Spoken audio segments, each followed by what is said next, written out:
O programa a seguir tem classificação indicativa livre.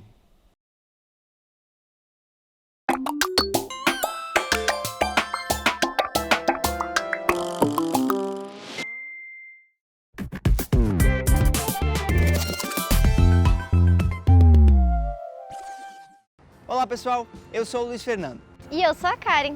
Esse é o programa da Agência Escola feito especialmente para você, aluno da graduação que se interessa ou que ainda vai se interessar pelo mundo da pesquisa científica. No programa de hoje você vai conhecer um projeto muito bacana, feito pelas alunas de Medicina lá no Hospital de Clínicas. A gente vai aprender também com uma aluna do campus Palotina como funcionam os processos de purificação e otimização de biogás. E não para por aí, você ainda vai conhecer um experimento super legal lá do Departamento de Engenharia Elétrica que quer ensinar as crianças um pouquinho mais sobre os conceitos de luz e filtro de cores. E além disso, você vai poder entender um pouco sobre uma relação bem curiosa entre os museus e a química. Bom, dá pra ver que tem muita coisa legal no programa de hoje. Então fica aí que a primeira pesquisa já começou.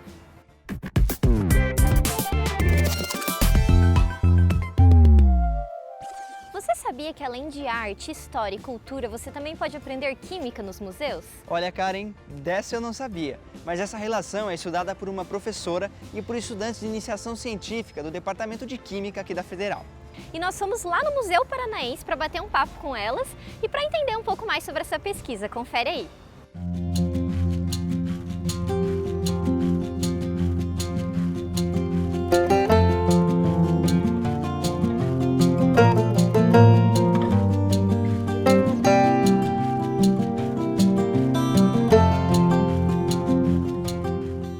A pesquisa fala sobre a influência de visitas a museus na formação dos alunos de licenciatura em Química. A professora Camila explica como surgiu a ideia de elaborar uma iniciação científica para estudar essa relação tão incomum. Bom, a ideia surgiu no contexto do desenvolvimento do Programa Institucional de Bolsas de Iniciação à Docência. Eu coordenava um projeto do PIPID e que ele tinha como foco fazer essa relação da educação formal com a educação não formal. E nessa perspectiva de fazer essa articulação dos espaços escolares com os espaços não escolares, nós começamos um processo de visitar instituições culturais, que são caracterizadas como espaços de educação não formal. E nessa dinâmica de visitar essas instituições, nós fomos percebendo quão potente era esse tipo de atividade para a formação docente, porque quem participava do PIPID Química em específico, não tinha muito essa cultura de visitar este tipo de instituição. E nós começamos esse trabalho de comunicar, de perceber como é que a ciência estava presente, em particular a química, nesses espaços, e buscar essa relação de forma mais abrangente, mais múltipla e mais plural. Um dos espaços visitados foi o Museu Paranaense. Inaugurado lá em 1876, ele foi o primeiro museu do estado e o quinto no cenário nacional.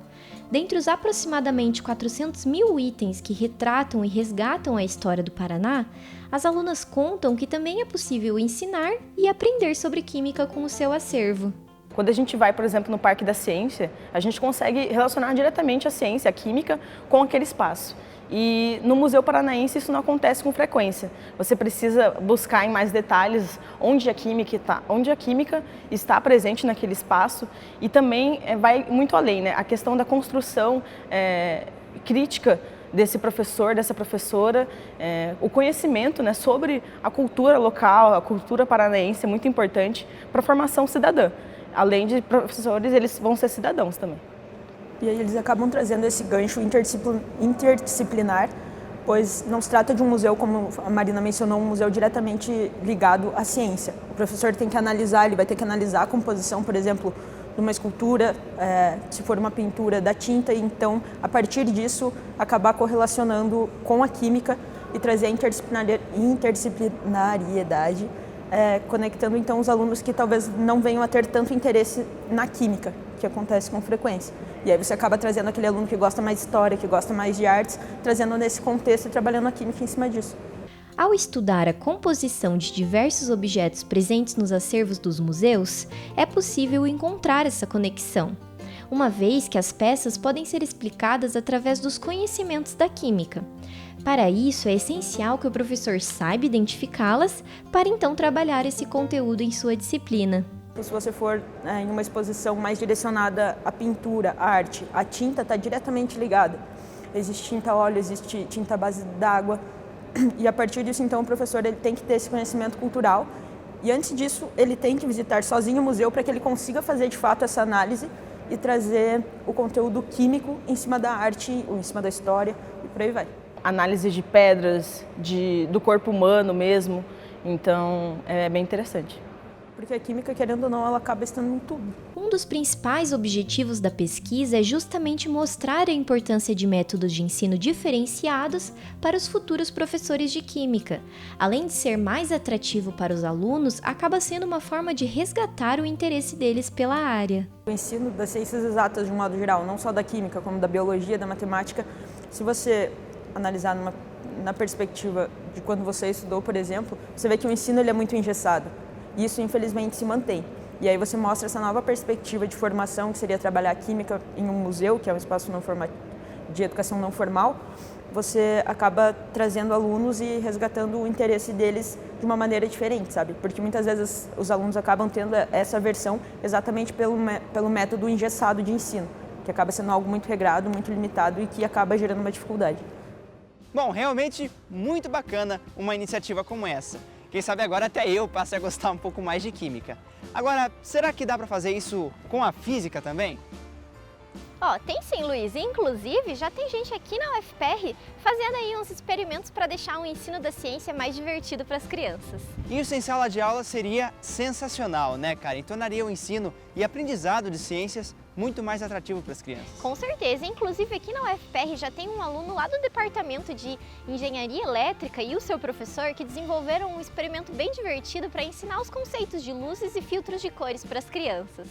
Atividades lúdicas, brincadeiras e experimentos são uma ótima opção para despertar o interesse das crianças durante o aprendizado, ainda mais quando estamos falando de ciência.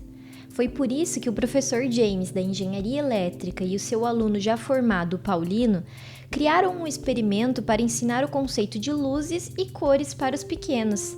O experimento consiste na projeção de uma imagem colorida, sendo essa imagem formada pela combinação de figuras projetadas por 3 retroprojetores.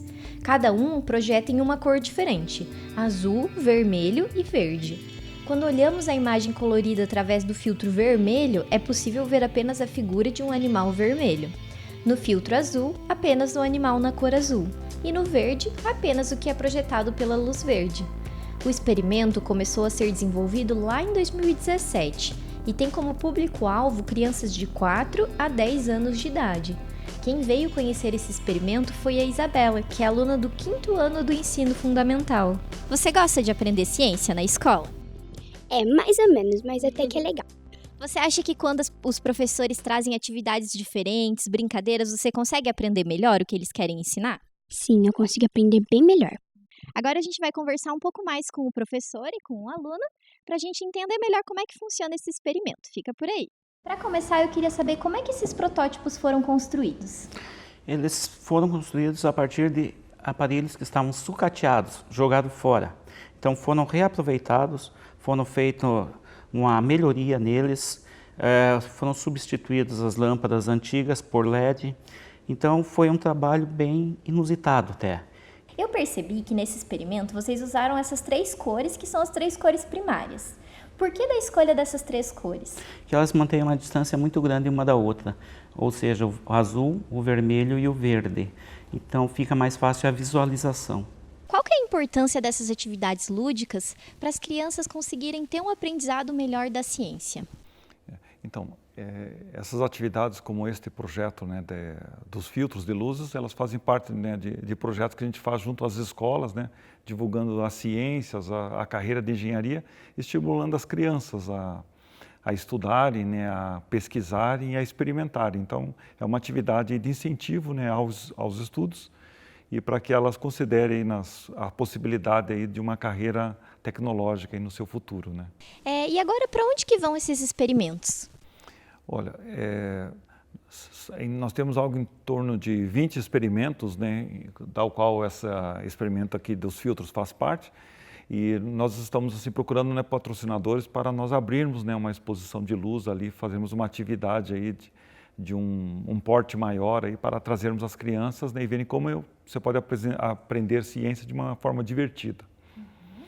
E aonde que as pessoas podem encontrar esses outros experimentos que vocês produzem lá no departamento? No site, né, tem uma equipe de projeto, chama-se Lux. O site é www.eletrica.ufpr.br. Lá são vários vídeos ali que explicam vários fenômenos de luzes e também várias sugestões ali de atividades que podem ser feitas pelas crianças e seus professores.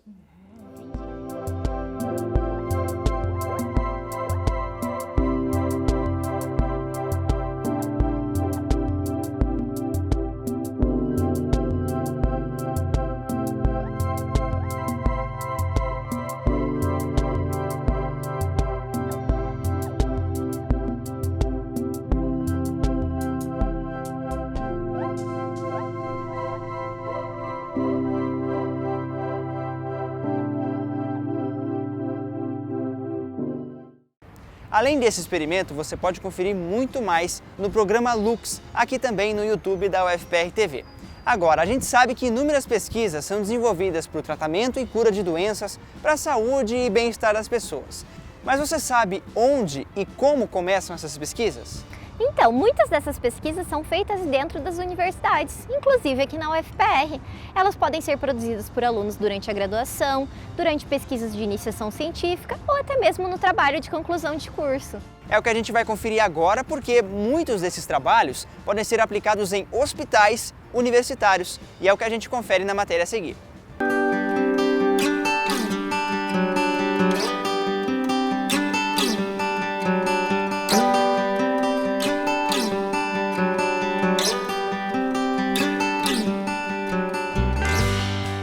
Esse é o começo de um dia de pesquisa. As estudantes do 8º período de Medicina na UFPR, a Erika Nakagawa e a Camila Murakami, chegam sempre juntas ao Hospital de Clínicas para aplicar a pesquisa que estão desenvolvendo com a orientação do professor doutor Hélio Teive, especialista em neurologia. E quando a gente fala em pesquisa, pensa logo em algo feito em laboratório, com planilhas e papéis. É claro que isso faz parte da rotina de um pesquisador, mas vai muito além disso. No caso da medicina, pesquisar é ter contato com os pacientes e analisar sintomas e possíveis tratamentos de uma maneira bem mais prática. E por isso, a Camila e a Erika sentem o que é ser pesquisador na prática, no ambulatório de neurologia.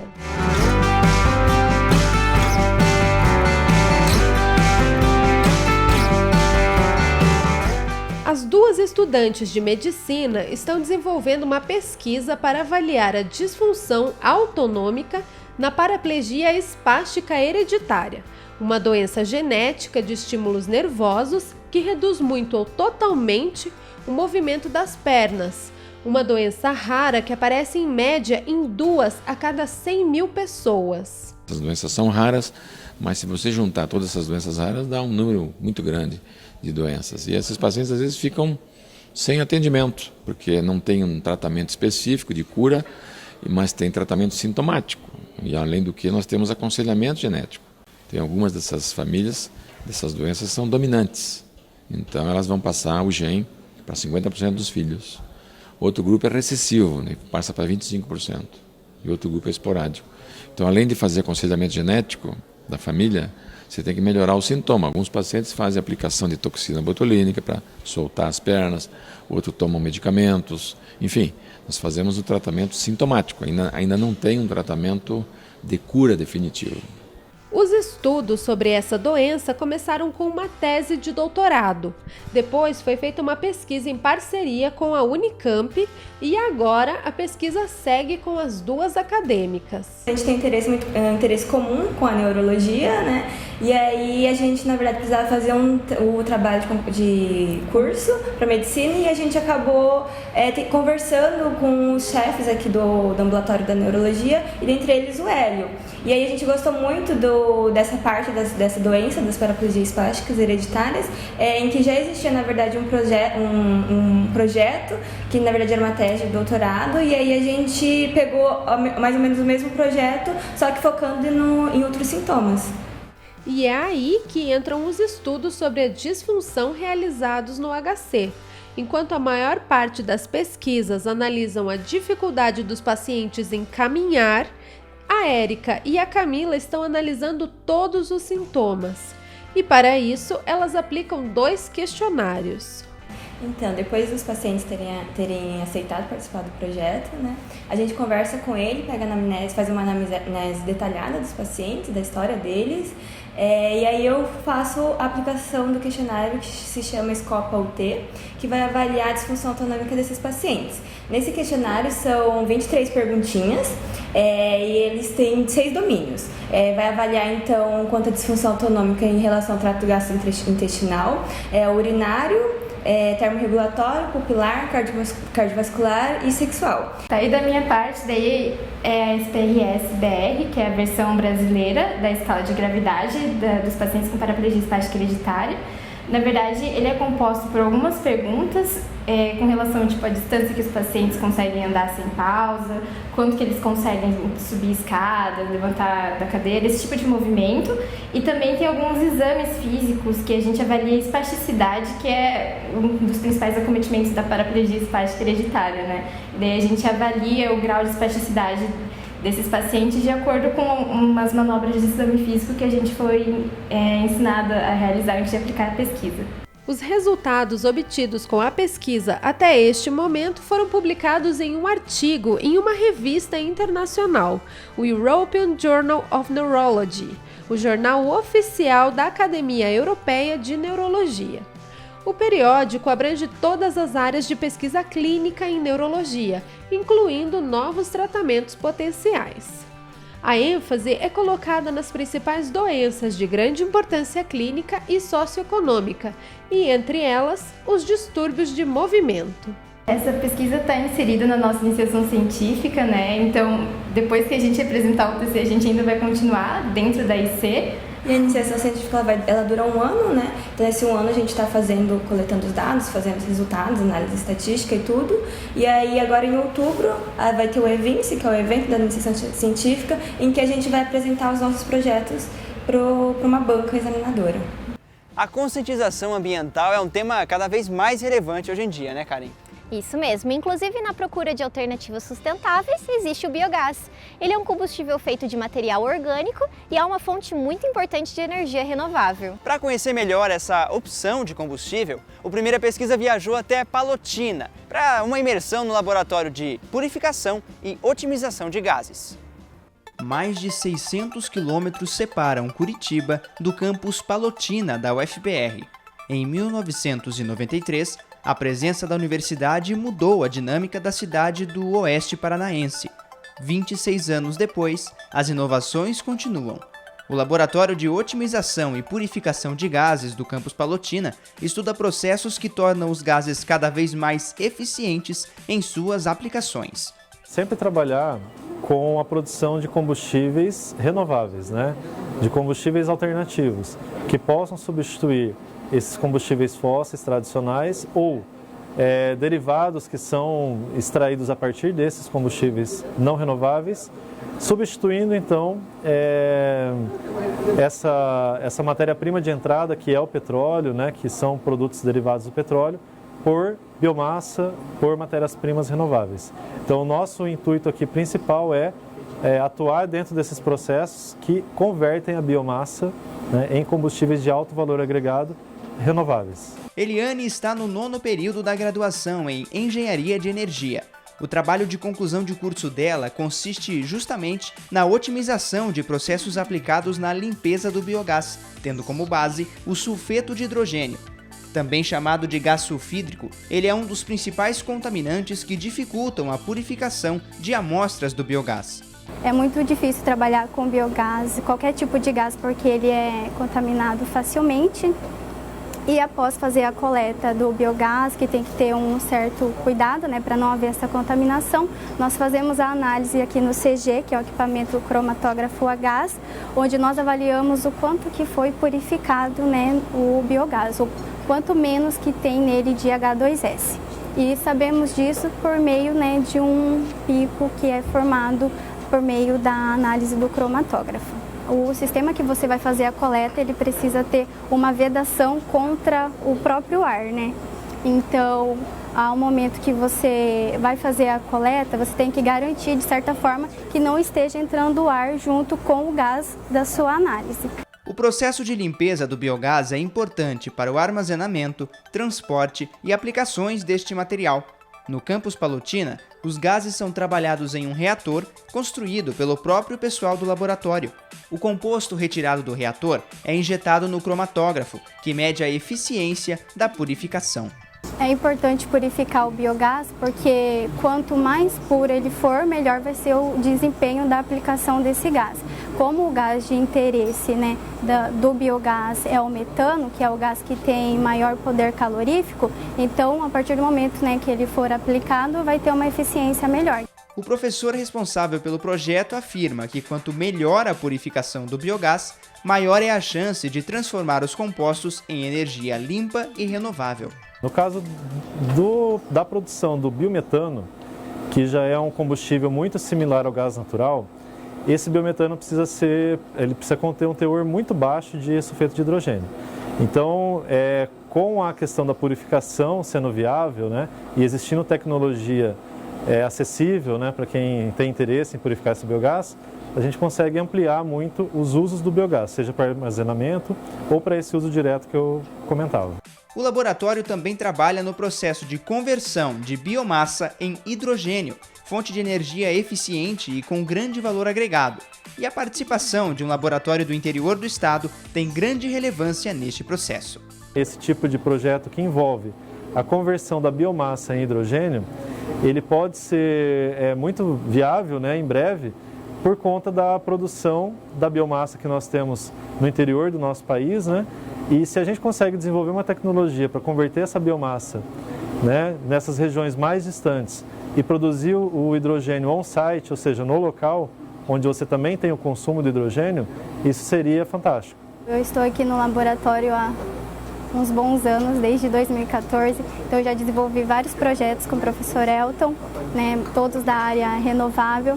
E antes eu fazia um outro curso aqui de tecnologia em biocombustíveis e depois eu passei para engenharia de energia, né? Então tudo de certa forma está inserido dentro do que eu escolhi, que é essa parte, trabalhar com a parte química, a parte renovável. E ao longo de todos esses anos eu vivenciei muitas coisas, participando de congressos, coisas que eu até achei que eu nunca fosse participar. Então de certa forma enriquece muito, né, nós como pessoa e profissional.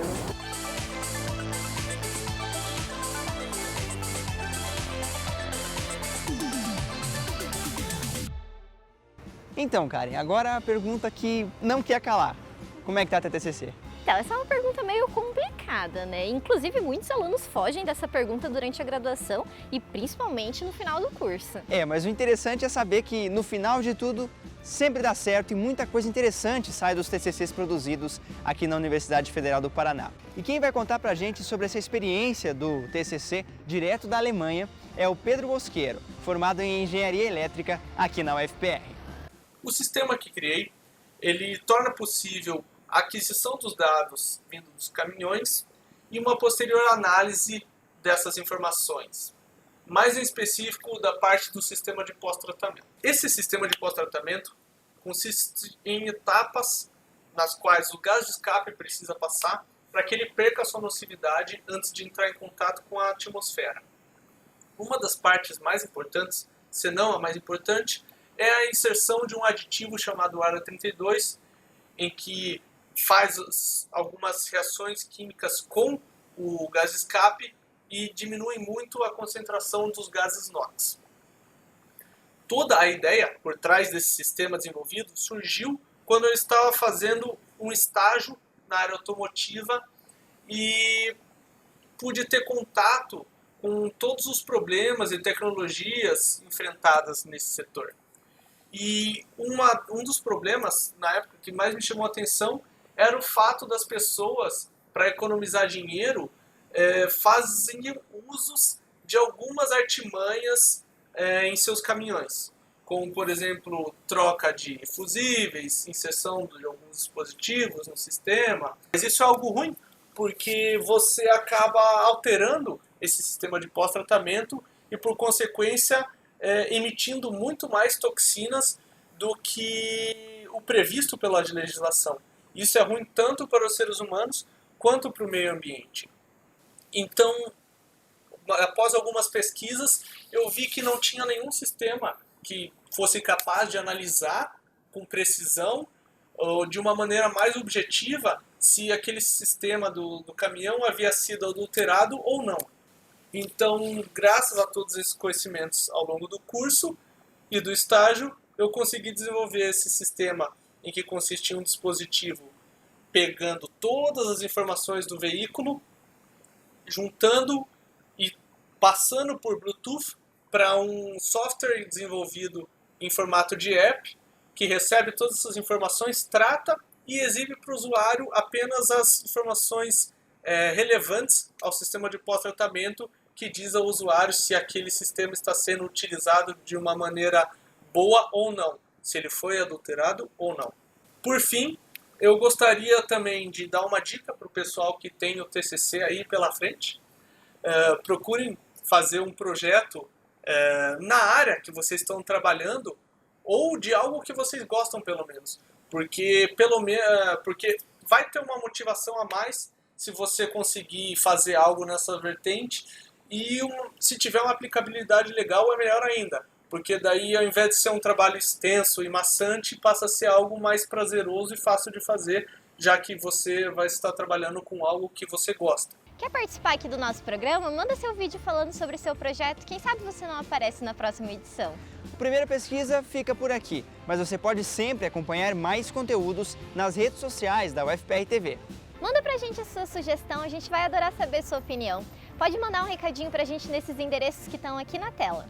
Então é isso, pessoal. Até a próxima. Tchau!